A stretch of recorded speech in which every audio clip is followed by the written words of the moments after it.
Hello. Good afternoon, ladies and gentlemen. I'm really thrilled here to talk about a topic that how tourism can be a driver or even game changer for heritage conservation. So a bit about myself that I had a law degree and some experience in public affairs, but that's the more boring part of my life. I love travel and therefore I'm so passionate. Love travel and so passionate enough to found a walking tour company back in 2013. One of the boldest and exciting decisions in my life. My wife never took it this way. But anyway, so we had over 10 years of very solid experience in promoting cultural and heritage tourism in Hong Kong, and even get me earn my name as a tour guide, Paul. Yeah.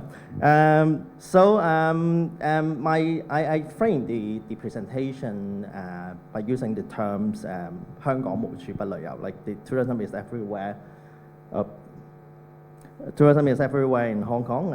It's a like term in vogue, but it actually encapsulates a very inherent paradox that we face in heritage tourism. That on one hand, our city's hidden gems like spread within local neighborhoods, and they can offer a more authentic and unique experience that the modern tourists crave. These attractions have the power to distinguish Hong Kong from other cities in the global competition in tourism markets. But we also witness the impact of over-tourism, as these scenes that the living areas being crammed by tourists are not new to us. And there are also like deeper and more alarming perspective. For instance, that our cultural landscape or some of these cultural essence may be eroded with all the heritage buildings or traditional business succumbing to tourist-oriented ventures due to rental pressures, and we have like a lot of these repercussions. So I believe that tourism should be a tool, and whether the outcome is good or bad depends on how we use it. So our challenge is how to cultivate the right kind of tourism, one that respects local community and cultural integrity. And when used rightly, tourism can be a powerful tool for protecting and showcasing our unique cultural characteristics. Okay, so in this context, I think it involves a three thought process. That the first, we need to discover, we need to know what and where are these hidden gems, and therefore we need to do as a tourism practitioner, we also need to acquire the skills of cultural mapping and know where these gems are. And also we need to protect, we need to make sure that these cultural gems remains and will not be degraded or the essence won't be changed. So, and finally, we need to innovate, that we also need to be a very good storyteller and curator and use these resources and turn them into memorable experience. And with these three extra skills, next time you book our tour, remember to pay us triple. Okay, so recently we talked about a lot of mega events. 香港日日都繽紛 in days and night vibes. And while the strategy of using mega events to attract tourists is not wrong, but we believe that it's crucial to simultaneously leverage our localhood as powerful draw. And the essence lies in our community, people, culture, cuisines, traditions, lifestyle, and the unique story each neighborhood hosts. So these elements should not be mutually exclusive with mega events, and somehow they actually complement with each other. And after when we attract people to Hong Kong, it's our rich tapestry of culture and stories attract them to come back again. So back in the day when we started, we already had the idea of like telling good Hong Kong stories by cultural tourism, and we think that we should dig deeper into these Hong Kong localhood. But what are the localhood? It's very hard to tell. I think the best way is to show our video, so as you know what's our belief in these localhood. Oops.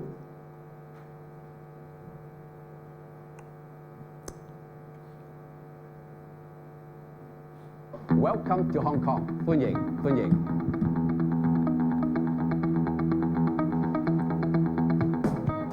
Hong Kong not only karaoke. Come sing and dance together. Very, very fun. 再嚟過，睇唔到啊！My snake 係咪？My snake and Casey very happy song very good 㗎。People call me 米芝蓮。No 啊 no 啊 no 天謝 very good。又靚又靚，靚到飛起啊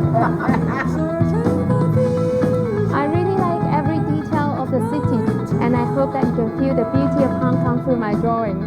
貓叫 cat， 床叫 bed， 我咁肥叫做 very fat， 我係識咁多英文㗎咋。Not old, transition, unique.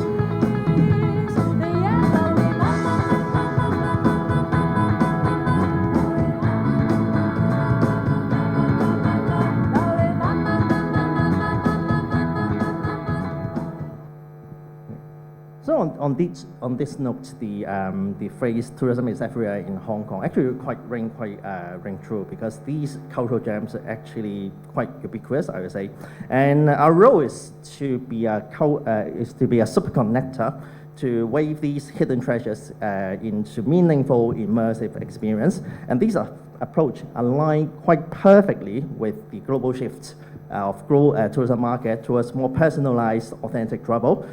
So we have, over the years, cultivated a rich repertoire of itineraries and showcasing a very deep understanding of our cultural asset, and use this craft experience to tailor to diverse visitors' interests. So these are some of our examples. Okay, and we have been like championing this vision for 10 years. For instance, this is the tourism overview event by Hong Kong Tourism Board back in 2017. We have been already telling that, okay, the local, these cultural gems are the best attractions in Hong Kong. So, but the problem is these local hoods are extremely fragile unless we protect it. And let me cite two examples.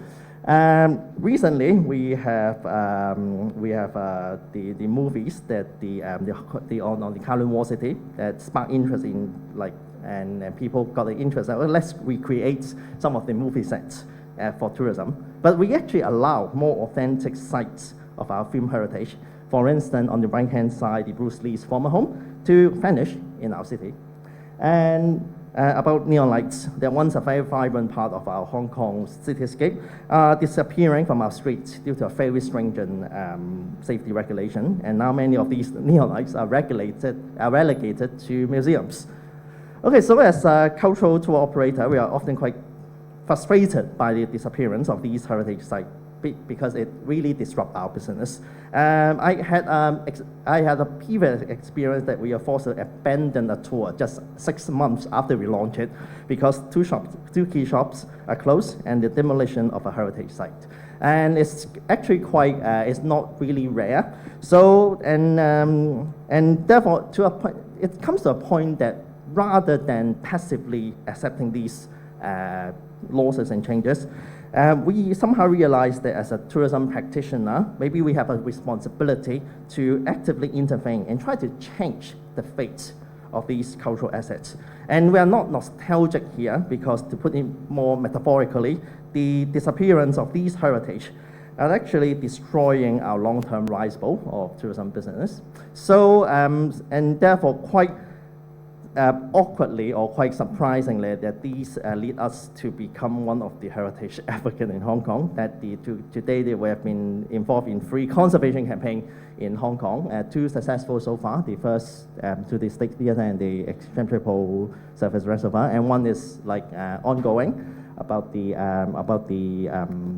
building in the Nathan Ho Road 190.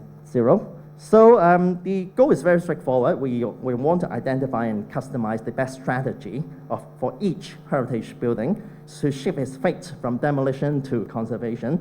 And once preserved with the right storytelling and curation, these sites can become a highlight of our tourism offering and serve as an integral part of our tourism landscape. So our encounter with the State Theatre is really worth mentioning. It's the oldest surviving standalone theatre in the Hong Kong island, and we put a lot of work to try to ensure its preservation, and this campaign involved quite a lot of collaboration and with numerous professionals, including architects, conservationists, and many of them are actually present in the audience today.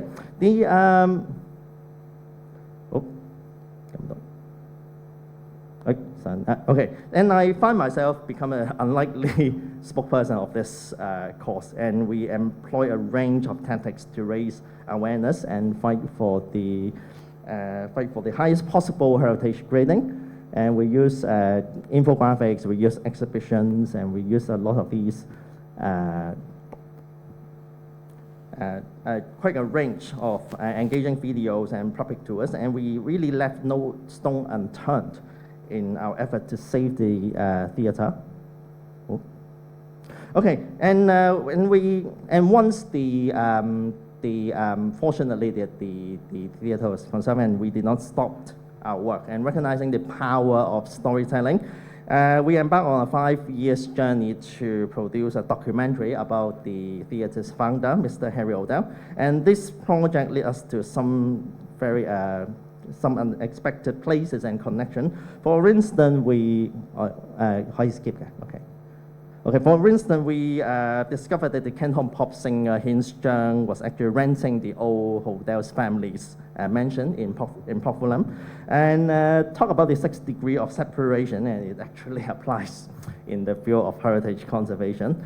The documentary has been well received and moving audience with the rich history of this modernist building, and is also a testament to the fact that effective heritage promotion require compelling storytelling, as buildings, after all, are not just brick and mortars. It's about stories, people, and all the cultural significance and meaning embedded within these structures. And these realizations underscore the need for tourism practitioners like us to step out of their comfort zone and actively engage in heritage conservation and preservation. So, yeah. So at the very least, the next generation, including my 3 sons at home, can also physically touch the building and learn the story when they grow up. Okay, so and finally, about the third role that we need to be innovators, we need to be a good curator and storytellers. It really needs lots of creativity if you want to fully unleash the potential of these cultural assets and heritage, and it's really, really a big bowl. We need a lot of creativity, and we've been doing this, and we know how painstaking it is. First, we need a lot of ideas, and secondly, we need to overcome a lot of hindrance. So, and fortunately, there's quite a testament that we won the creative itinerary competition in Hong Kong. So somehow prove that we are somehow like learning the tricks. And I would like to share an idea with us that's to combine movies, popular culture, and cultural landscape of our countryside. So it involve quite unconventional for us that we as a tour operator actually invest in a movie. It's called Far Far Away. Who have watched this? Oh, quite a lot. Okay, so it talks about a shy IT guys who unexpectedly ran into 5 romance within 1 year, but all these girls live in the very, very remote and far away places in Hong Kong. So it's actually quite popular, and the immediate benefits, like in Hong Kong, investing in movies give you no benefit at all. Usually you run in a loss. But the only benefit is you can somehow manage to get a cameo character appearance in the movie. Yeah. So I played the role as a restaurant manager, and with 2 lines of prose, which were delivered flawlessly. Yeah, and I also had a chance to be in the same scene with the Jennifer Yu and Rachel Lan, who won the Best Supporting and Leading Actress in Hong Kong Film Awards. So I take it as a climax of my entertainment career, and also the end. Make sure it's the end. Okay, the movie was partially filmed in the charming Mui Chi Lam, which is in the northeastern side of Hong Kong, and. We are delighted to have employed this movie as a means to highlight the charm of our countryside by encapsulating the charm, scenic landscape, and also inspire new newfound fascination and curiosity among urban populations. Okay. Okay, so there's the power of cinema and mass media, and maybe it's quite a valuable lesson for marketeer that maybe we can put aside all these fancy brochure and expensive ads or like find KOL. If we want to promote a place, just make a good movie of it. Okay, and we also leverage on this opportunity to organize interesting excursion to these places. For instance, we run a Hakka house, like overnight stay in this staycation experience in Lai Chi Wo. And we are also inspired by the local memory that in the past, the district level officer would actually organize outdoor screening in Lai Chi Wo. So we actually organized a special event to screen this movie far away in the far away places in Lai Chi Wo. And some of you were there actually. And it's a very warm, heartwarming night, and it allowed villagers to enjoy an evening of movie screening and appreciate how their village beauties were portrayed in the film. And it also a good reflection of us that by collaborating with the local communities, we can actually unlock many possibilities for promoting cultural tourism in different areas. And therefore, in order to advance our tourism,